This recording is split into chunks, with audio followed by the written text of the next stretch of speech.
고요함이 주는 위대한 힘. 고요함은 마음의 안식입니다.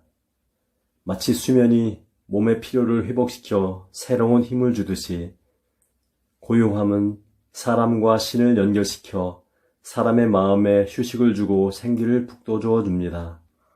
에머스는 신의 속삭임을 듣기 위해 침묵하자라고 말합니다. 에머슨이 말하는 신은 잠재의식의 지성이라고 말해도 좋습니다. 이 신은 절대 큰 소리로 말하는 일이 없으므로 조용한 시간을 갖지 않는 마음에는 들리지 않습니다. 고요함이란 당신의 주의력과 감각이 밖으로 돌아다니는 것을 멈추고 잠재의식의 무한한 여지가 해답을 제시해 줄 것을 기대하면서 초점을 당신의 이상, 목표, 목적 등에 맞추는 침묵의 장입니다. 오감을 지각하는 세계로부터 자신을 차단하고 고요함 속에 묻히십시오.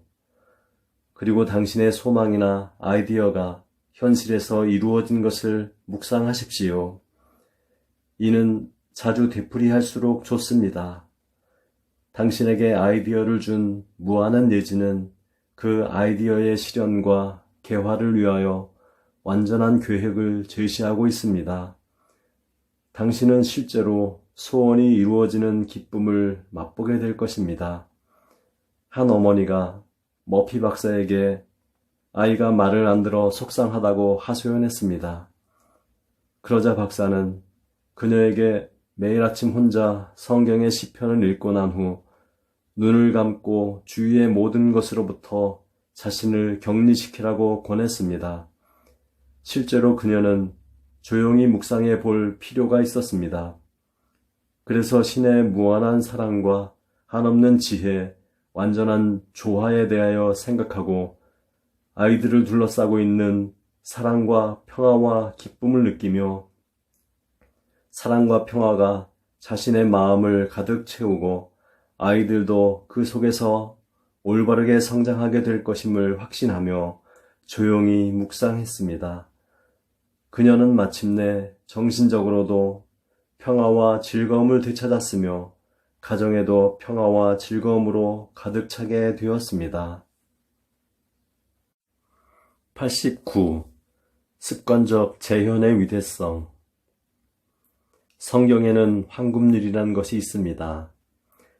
남에게 대접을 받고자 하는 대로 내가 먼저 대접하라. 가로 열고 마태복음 7장 12절 가로 닫고 내가 먼저 대접하라 라는 구절이 그것입니다. 다르게 말하면 심판받지 않으려면 너도 남을 심판해서는 안 된다는 뜻도 됩니다. 왜냐하면 너희가 비판하듯 너희도 비판받고 너희가 헤아리는 헤아림으로 너희가 헤아림을 받을 것. 가로 열고 마태복음 7장 1절에서 2절 가로 닫고 너희가 헤아림을 받을 것이기 때문입니다. 어떤 회사의 여비서가 여직원들에게 몹시 화가 나 있었습니다. 이유는 여직원들이 그녀의 흉을 보고 있으며 그녀의 표현을 빌리자면 자신에 대해 터무니없는 소문을 퍼뜨리고 있기 때문이었습니다. 그녀는 나는 남자는 좋지만 여자들은 정말 싫다 라며 불만스럽게 말했습니다.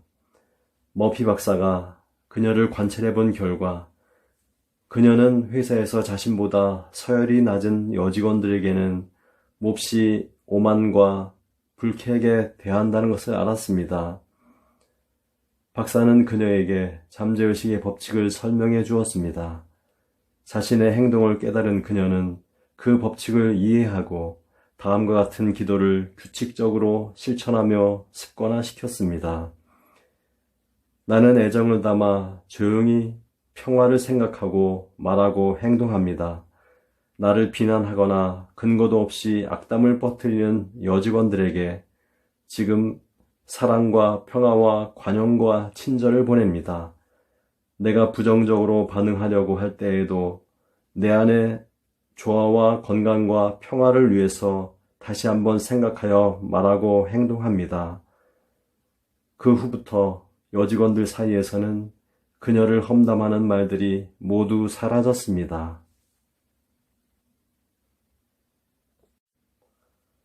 90. 어느 직장인의 불만.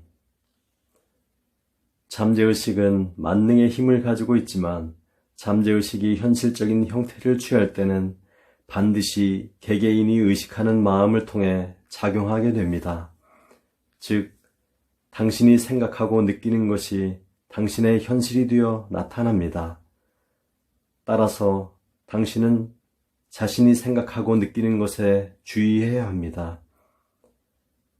어느 날 한 세일즈맨이 나에게 찾아와서 자신의 부장과 함께 일하기가 얼마나 힘든지를 토로했습니다. 그는 그 회사에 10년간이나 근속하고 있는데 아직 승진 한 번도 못했으며 인정도 못 받고 있다고 불평했습니다. 그리고 그가 자신의 판매 실적을 보여주었는데 다른 사람에 비해 훌륭한 편이었습니다. 그가 말하는 바에 따르면 부장이 그를 싫어해서 부당한 취급을 하며 그의 죄안을 비웃는다는 것이었습니다. 그의 마음은 부장에 대한 불만과 반감으로 가득했습니다. 그는 언제나 부장에 대한 비판과 험담, 말대꾸 따위로 가득 차 있는 자신의 마음과 대화를 하고 있었습니다. 이미 아시다시피 마음속으로 하는 말이나 생각은 반드시 현실 세계에 나타내게 되어 있습니다. 그가 부장에게 던졌던 여러 가지 불만의 표출이 오히려 자신에게 떨어지는 상황이었습니다. 그 점을 지적하자 세일즈맨은 자신에게 잘못이 있음을 깨닫고 부장을 험담하기보다는 건강과 성공과 마음의 평화와 행복을 빌기로 했습니다. 그리고 잠들기 전에 자신의 훌륭한 일솜씨를 부장에게 칭찬받는 장면을 상상했습니다. 그는 점점 그것이 사실이라고 느끼며 부장의 손의 온기를 느끼고 부장이 칭찬하는 소리를 듣고 부장이 그를 향해 미소 짓는 것을 보았습니다.